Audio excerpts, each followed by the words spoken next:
फितनल ख्वारिज का मुकम्मल खात्मा करने का वक्त आ गया। खैबर पख्तूनख्वा के कुछ इलाकों और बलूचिस्तान में पाकिस्तान के खिलाफ साजिशें बनी जा रही हैं। खैबर पख्तूनख्वा के कुछ इलाकों में घुसपैठिए मौजूद हैं। बलूचिस्तान में बदअमनी फैलाने में मुलव्विस खारजी हाथ का बखूबी इल्म है।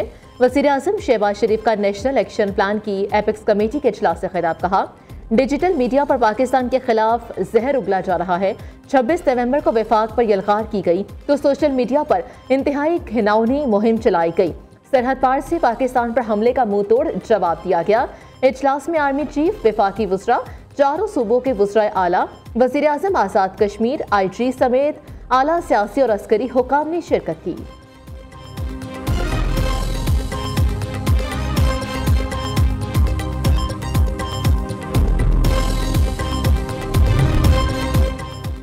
अमन कायम करने के लिए आखिरी हद तक जाएंगे। मुल्क में किसी सूरत दहशतगर्दी बर्दाश्त नहीं। तय किया है कि दहशतगर्दी का मिलकर मुकाबला करेंगे। कुरम मुआहदे पर 99% दस्तखत हो चुके, बाकी आज हो जाएंगे। वज़ीर आला खैबर पख्तूनख्वा अली अमीन गंडापुर की मीडिया से गुफ्तगू। कहा, 26 नवंबर एहतजाज के दौरान जो हुआ उस पर वज़ीर-ए-आज़म ने खुद बात की। शहबाज शरीफ के सामने 26 नवंबर पर अपना मौक़िफ़ बयान किया, अपने तहफ़्फ़ुज़ात बताए।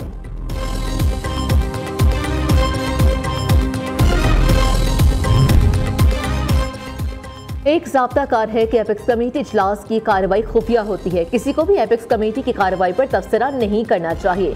वफाकी वज़ीर हसन इकबाल के एपेक्स कमेटी में 26 नवंबर का मामला उठाने के दावे पर रद्द-ए-अमल।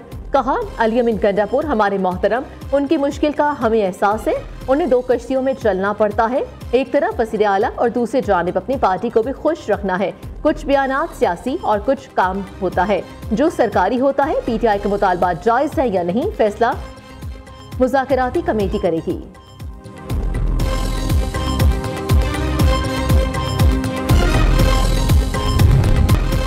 मौलाना फजलुर रहमान का वज़ीर-ए-आज़म से टेलीफोन पर राब्ता। दोनों रहनुमाओं ने दीनी मदारिस के रजिस्ट्रेशन के हवाले से कानून साजी पर बातचीत की। मौलाना की शहबाज शरीफ से सूबों में कानून साजी के लिए किरदार अदा करने की दरख्वास्त। वज़ीर-ए-आज़म ने मौलाना को हिमायत की यकीन दहानी करा दी। कानून साजी के लिए वज़राए आला से राब्ता करने पर भी इत्तेफाक। सरबराह JUI का सदर नून लीग नवाज शरीफ को भी टेलीफोन पोते की शादी की मुबारकबाद दी। मौलाना फजलुर रहमान ने मदारिस रजिस्ट्रेशन बिल पर नवाज शरीफ के मौक़िफ़ और तावन पर शुक्रिया भी अदा किया।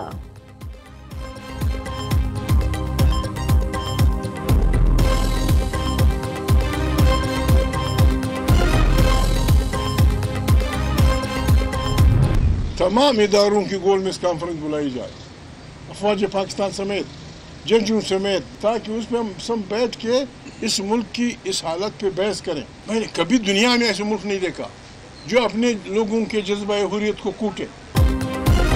हुक्मरानों को पाकिस्तान के हालात का अंदाजा तक नहीं। अपोजिशन पार्लियामेंट में आज़ादाना अपनी आवाज़ बुलंद नहीं कर सकती। मुल्की मामलात पर अफवाज और अदलिया समेत तमाम इदारों की गोल मेज कॉन्फ्रेंस बुलाई जाए। अपोजिशन इत्तेहाद तहरीक के तहफ़्फ़ुज़ आईन पाकिस्तान के सरबराह महमूद खान अटकज़ई का मुतालबा। कहा, पाकिस्तान इस वक्त कमज़ोर से कमज़ोर होता जा रहा है। दुनिया का कोई मुल्क नहीं है जो अपने लोगों को जेलों में डाले। पाकिस्तान को आइन के मुताबिक चलाया जाए। 26 नवंबर पर जुडिशल कमीशन बनाया जाना चाहिए। सरबराह पश्तूनख्वा मिली अवामी पार्टी ने दहशतगर्दी के मसले के हल के लिए हमसाया ममालिक की कॉन्फ्रेंस बुलाने का भी मशवरा दे डाला।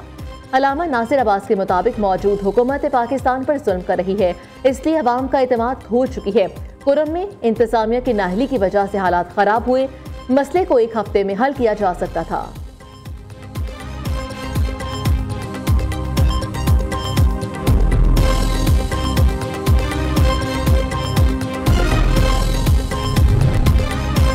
कुरम में फरीकैन के दरमियान होने वाले मुआहदे पर अमल दरामद का आगाज। पारा चिनार मेन रोड और दीगर रास्ते खोलने के लिए इक़दामात शुरू। पारा चिनार रोड पर कल मुसाफिर गाड़ियों का पहला कॉन्वाय जाएगा। खैबर पख्तूनख्वा हुकूमत के तर्जुमान बैरिस्टर सैफ ने कहा कि कल जाने वाले कॉन्वाय के सफरी और हिफाजती इंतजाम किए जा रहे हैं। असलहा जमा कराने के लिए फरीकैन 15 दिन के अंदर मरबूत लाहे अमल देंगे।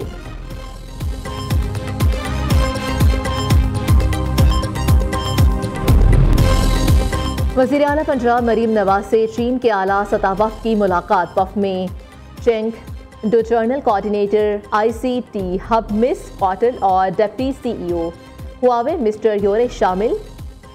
चेंगडो का $700 मिलियन की सरमाकारी पर रजामंदी का इज़हार। टेंगडो पंजाब हुकूमत के ताउन से ई टैक्सी सर्विस का जल्द आगाज करेगी। चीनी कंपनी की जानिब से नवाज शरीफ IT सिटी में डाटा और क्लाउड सेंटर कायम करने पर भी इत्तेफाक। जो लड़के बाहर निकले थे और उनका वही जज्बा है 9 मई दोबारा दोहराने के लिए अगले तैयार हैं। तो फिर मेरा सवाल ये है कि ये क्या इनको किसी रियायत का इनको मुस्तहिक होना चाहिए या नहीं, बहुत बड़ा सवाल है। ये सोचा जाना चाहिए कि अगर अब भी वो 9 मई जैसे फसाद दोबारा करने के लिए तैयार है तो माफी किस चीज की, इनको माफी नहीं मिलनी चाहिए। दूसरी तरफ KPK के CM हाउस के अंदर बाकायदा इन बलवाइयों को, इन फसादियों के एजाज में तकरीब होती है और तकरीब होकर उनको हल्लाशेरी दी जाती है कि शाबाश, वेरी गुड, बड़ा कारनामा सर अंजाम दे के आए हो। और मैं समझती हूँ कि इस किस्म के इक़दामात के साथ अब अगले आने वाले दिनों में अगर किसी के लिए कोई रिलीफ बनता था, अगर कोई बच्चे, उनके वालिदैन अगर अपने किसी रिलीफ के मुस्तहिक होते थे तो मुझे लगता है उनके दरवाजे बंद किए जा रहे हैं। 9 मई के मुजरिमों को मुआफ़ी नहीं मिलनी चाहिए। एक तरफ ये मुजरिम मुआफ़ियाँ तरले मिन्नतें करते हैं, बाहर निकलकर फिर धमकियाँ लगाते हैं। वज़ीर आला हाउस में बुलवाइयों को हार पहनाए गए। पाक फौज को दी गई रियायत पर दोबारा सोचना चाहिए। रिहा होने वाले मुजरिम दोबारा 9 मई करने को तैयार हैं। ऐसे मुजरिमों को रिहाई मिली तो 9 मई बार बार होगा। वज़ीर इत्तलात पंजाब असलम बुखारी ने कहा कि PTI वाले झूठ और मुनाफिकत में बहुत गिर चुके हैं।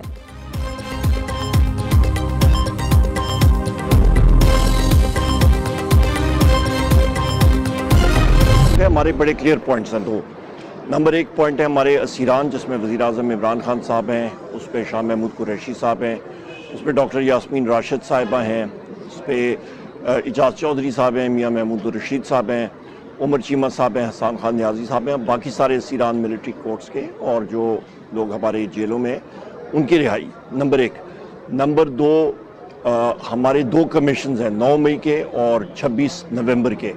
इन कमीशंस के हवाले से हमने वहाँ पे जो टीम है गवर्नमेंट की उनको बताया है और हमने ये भी कहा है कि हमारी रसाई होनी चाहिए वज़ीर आज़म इमरान खान साहब तक कि हम लोग आराम से उनके साथ बातचीत करें। हुकूमत से मुज़ाकरात के हवाले से हमारा बयानिया वाज़ेह है। बानी PTI समेत तमाम असीरान की रिहाई चाहते हैं। 9 मई और 26 नवंबर पर जुडिशल कमीशन बनाया जाए। रहनुमा PTI उमर अयूब की अदालत के बाहर मीडिया से गुफ्तगू कहा। हुकूमत ने बानी PTI को गैर कानूनी तौर पर जेल में रखा हुआ है। कानून के मुताबिक काम नहीं होंगे तो फिर इन्वेस्टमेंट भी नहीं आएगी।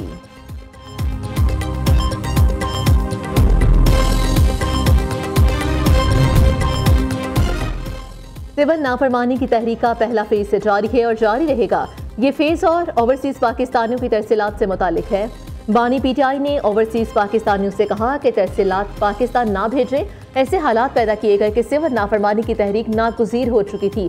सिविल नाफरमानी में अगर कोई तरसीलात बंद करता तो सियासी अमल से बेजारी का इजहार करता है। तर्जुमान तहरीक इंसाफ शेख वकास अकरम की प्रेस कॉन्फ्रेंस कहा, इस निज़ाम को ठीक करने के लिए ओवरसीज पाकिस्तानियों को कुर्बानी देनी होगी। 3 महीने कुर्बानी दे दी तो इस हुकूमत को धचका लगेगा। नाहक सियासी असीरान की रिहाई और कमीशन का क़याम। बानी PTI ने अपने मुतालबात वाज़े कर दिए।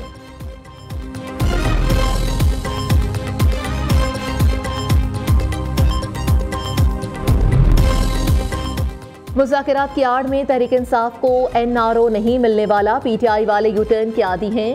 गवर्नर खैबर पख्तूनख्वा फैसल करीम कुंडी ने कहा कि वफाकी हुकूमत ने मुज़ाकरात शुरू करके बड़ेपन का मुजाहिरा किया।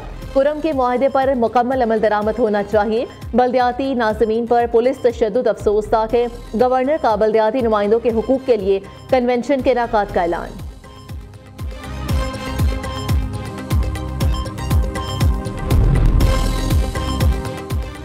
सिंध के सीनियर वज़ीर शर्जील इनाम मेमन की ज़ेर सदारत रेड लाइन BRT से मुतालिक इजलास। रेड लाइन BRT में हायल रुकावटों के जल्द से जल्द खात्मे और काम में तेज़ी लाई जाए।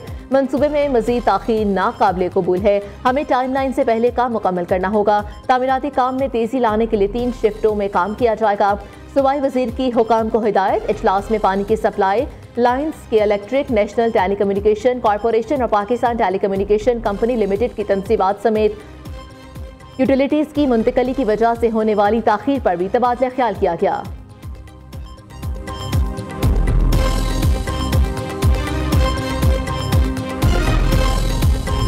The national flag of Pakistan.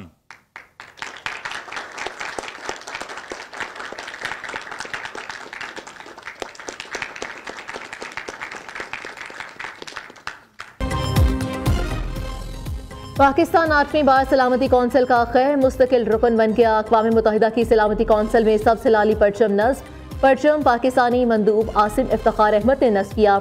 दीगर गैर मुस्तकिल अरकान डेनमार्क, यूनान, पनामा और सोमालिया के परचम भी लगाए गए। पाकिस्तानी मंदूब आसिम इफ्तिखार का कहना है कि दुनिया को दरपेश चैलेंज से निपटने में फाल किरदार अदा करेंगे। पाकिस्तान मकबूजा और मसलूम अक़वाम के हक़ खुद इरादियत के लिए आवाज़ उठाता रहेगा। चीफ जस्टिस पाकिस्तान ने जुडिशल कमीशन का इजलास 17 जनवरी को तलब कर लिया। इस्लामाबाद हाई कोर्ट और बलोचिस्तान हाई कोर्ट में एडिशनल जजेस की तैनातियों पर गौर होगा। सिंध हाई कोर्ट में एडिशनल जजेस की तैनाती का इजलास 23 जनवरी को होगा।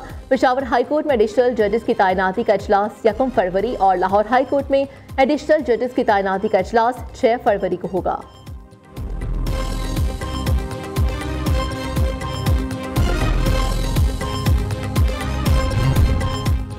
अली अमीन गंडापुर का इलेक्शन कमीशन के नोटिस के खिलाफ पेशावर हाई कोर्ट से रुजू। वज़ीर आला खैबर पख्तूनख्वा ने दरख्वास्त से मौके पर इख्तियार किया।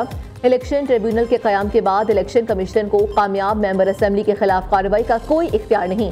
इस किस्म की दरख्वास्त पर हाई कोर्ट पहले ही इलेक्शन कमीशन को कार्रवाई से रोक चुका है। दोबारा नोटिस जारी करने का मकसद वज़ीर आला को हिरासा करना है।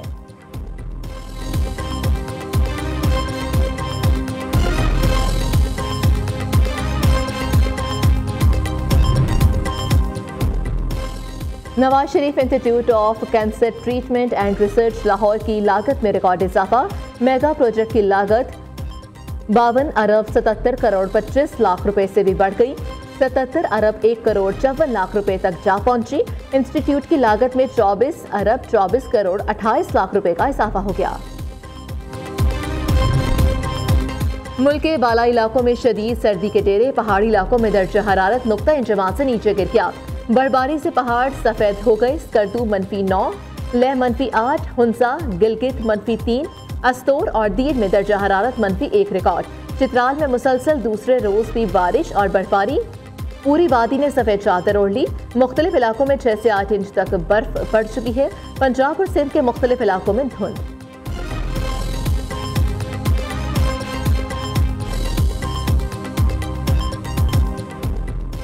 अजान अली का बर्मिंघम में जारी ब्रिटिश ओपन में फातिहाना आगाज। कौमी खिलाड़ी ने बरतानवी खिलाड़ी विनायक चकरमाने को 9-11, 9-11, 11-3, 8-11 से शिकस्त दी। अजान अली का आज भारतीय खिलाड़ी जो शांति से